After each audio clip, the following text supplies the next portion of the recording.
Well, as we tend towards this special season where we'll be celebrating with our loved ones, we want to see how we can have a safe Christmas. Joining us right now in the studio is a security expert, Reverend Dr. Sharif Azeke. He will be helping us to explore the front line of the discussion. Having a better security awareness is what we are discussing. And Reverend Sharif, thank you so much for joining us.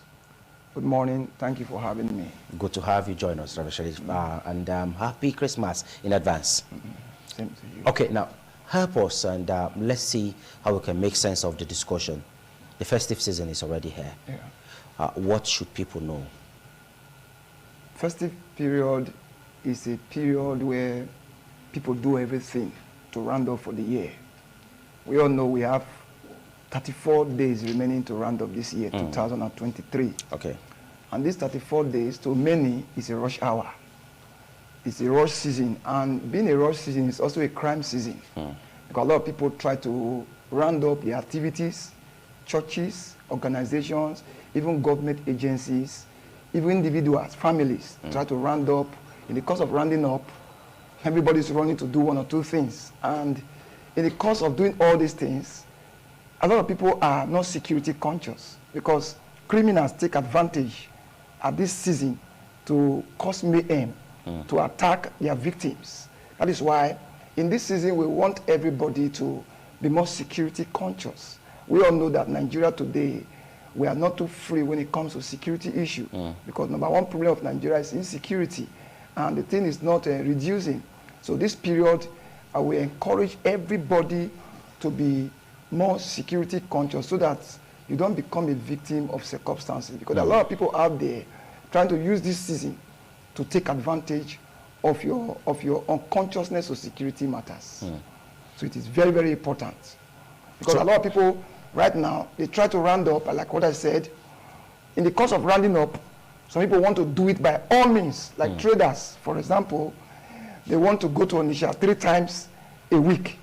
The driver, the transporter, want to run Benin Warri Road 4 times a day. So there's a speed, there's an increase of speed, and our roads are not good. Just to meet up with to meet up with the demand, meet up with money and the rest. In the course of all these ones, accidents can take place, people can die, and the criminals can take advantage of this season to do anything they want to do. That's why this season is not just a season to be rejoicing, but we have to put our eyes on to see that these people don't take advantage of what we are doing. Okay, talking about these criminal elements not taking advantage of the people, can you share some insight into some of these circumstances that might occur this period, some of the security threats that we might face this period?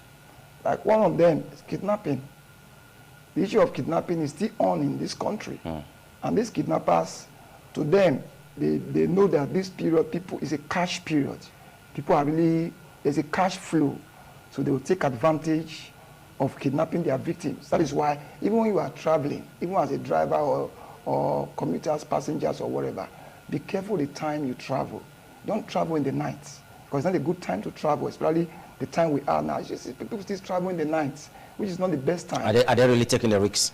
It's a big risk to travel in the night. Even traveling in the daytime is not even easy. How much more in the night? Number one, our roads are not good. And these guys, they take advantage of the bad road to kidnap their victims. And it's not the best time. And I believe the police also, they are also doing their job to make sure that in this Yuletide season, crime rate is drastically reduced. Okay. Now, with your experience as a security expert, how has it been over the years? And where have we gotten to? And where we are currently, can we move away from it, talking about security measures from the government and individuals? Yes, because we are talking about the time we are. Within this period where the year is being rounded up, people are rounding up so many things. I think in the past we have experienced really bad news where issues come up within this December period. People lose their lives, and the insecurity, communal crisis, and even at the beginning of the new year, we have seen where government took some kind of drastic policies that did not go well with the people, which caused insecurity. Like even the fuel crisis, the cash issue the other day. So we should be very, very sensitive at this time. And I want to say that the policy of the government negatively can cause problem within this period. That's why the government should be very, very careful with the kind of policy they come up with at the end of the year. Now, talking about policy, how can the community come in? Community leaders, how can they come in and what role should they play? Yes, this period there should be much stakeholders meeting in the area of security. You don't just fold our hands and begin to look at Christmas as a period of dancing, eating, drinking, and feasting.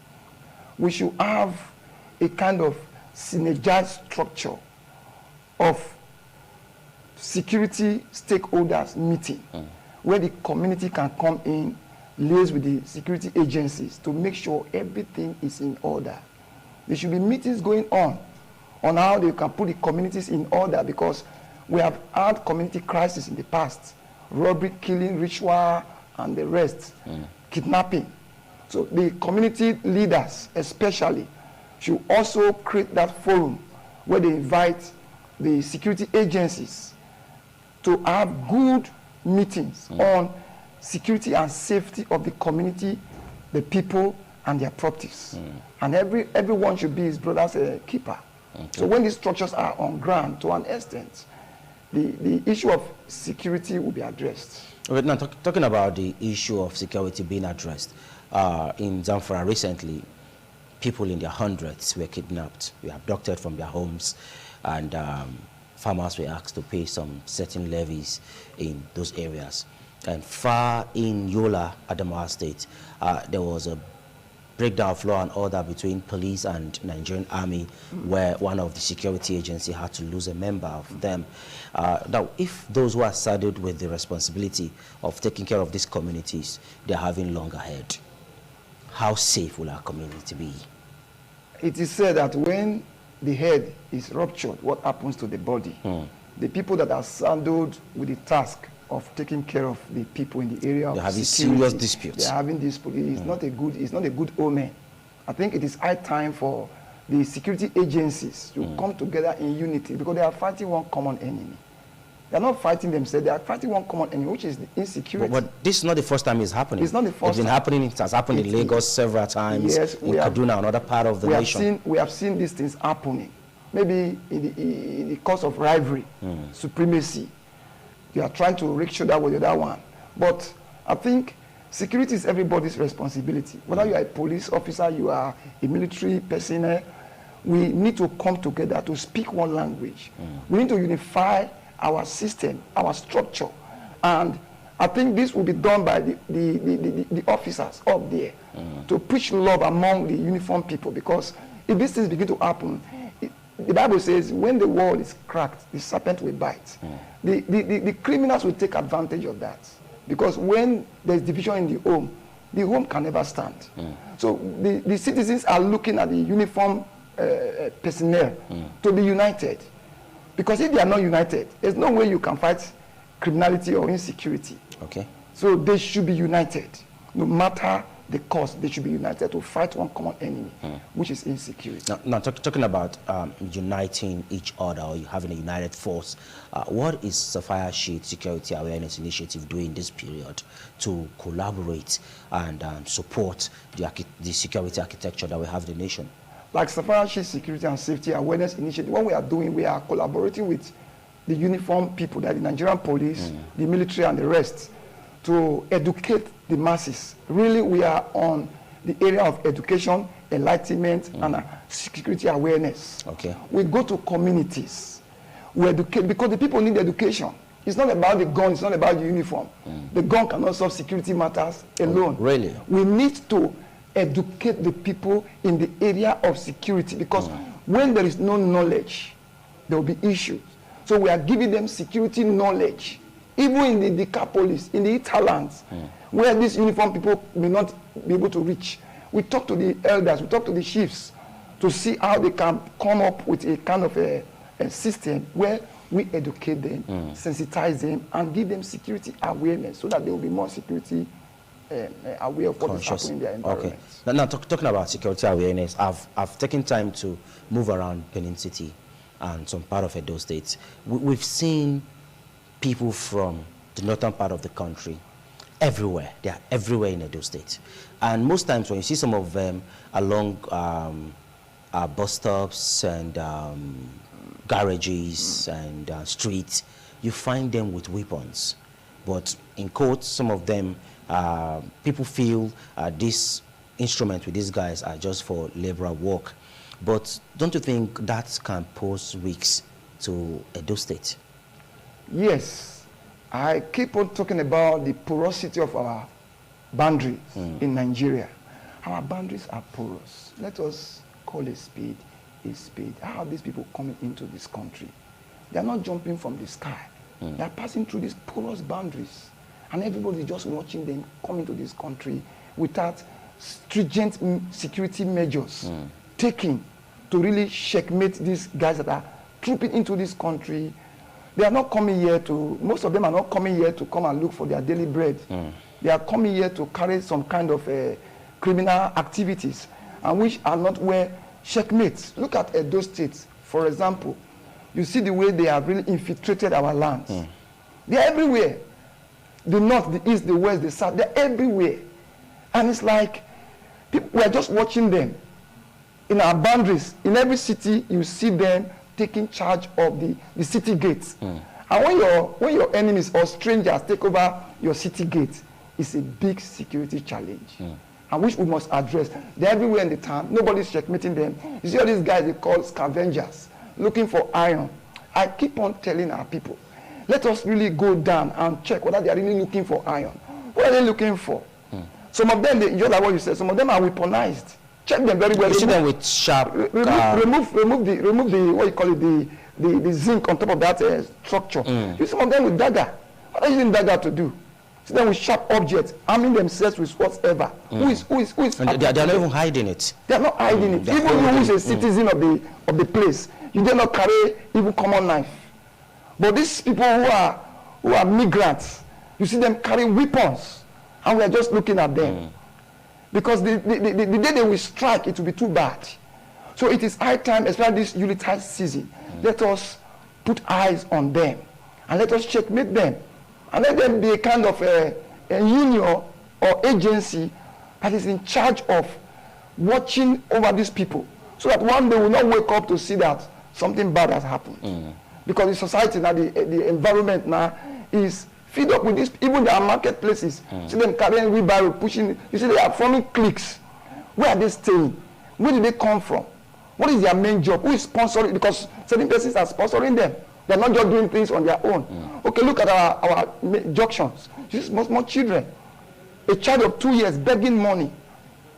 These children, they are growing. When they grow, when will they grow to? They will grow into criminal activities. They become hardened. And we have to really checkmate these people very, very well. Okay, now talking about checkmating their activities, as the CEO of Sapphire Shield, what advice or what recommendation will you give this season? What security advice? Do we need technology? What do we need to put in place in our environment? Because if we cast our mind back to October 7th, far back in Israel, where the Hamas attacked some part of Israel, they were taken unaware. And these people live with them, do things with them, work for them as menial laborers. So as the CEO of Sapphire Shield, what is your recommendation this period? That Hamas issue, if you watch very well, the people were aloof in their festival. They were dancing, eating, drinking, and these guys, they took advantage of that. There's a festival the more you are dancing, eating, and drinking, to an extent, security psychology, you become off guard. And the enemy knows when you are off guard. Especially when you are too happy, when you are celebrating, when you are feasting, they take advantage of attacking. That was how they attacked the Israelites. Because they were feast, and not just attack, they killed them in their numbers. Till today, they have not recovered from that problem. Feasting period is coming, which is the Christmas period. Apart from the Christmas period, the New Year season is coming too. And you see everybody is trying to put his or her house in order. To celebrate the season. try to celebrate. We should not celebrate out of the consciousness of security, and we should not we should not be desperate in our celebration. We should not be desperate, because desperation causes a lot of things. Because when people are desperate, they'll be forced to go into some kind of crime activities and the rest. So the desperation we should be reduced, and we should be watchful. The government should use technology to really checkmate the system. In our city here, we don't even have cameras to checkmate the people, because things are happening. And we will encourage neighborhood security. Okay. The landlords, they should come together. When you watch very well, thank God for the governor who has given us lights and these street lights. If you come out in the night, you enjoy the brightness of the street lights. In some areas, really. But it's in areas where we don't have this light issue, the landlords, they can come together, form a kind of association, contribute money to buy these solar lights to lighten the place, because when there is darkness, enemy takes advantage of that. Okay, we'll be having this discussion again as we get closer to the Yuletide, so that we can extend the front line of the discussion. But I'm afraid this is how far we can go for today's segment. We'll be having you again, Reverend Sheriff. Thank you so much for coming. Thank you very much. God bless you. All right.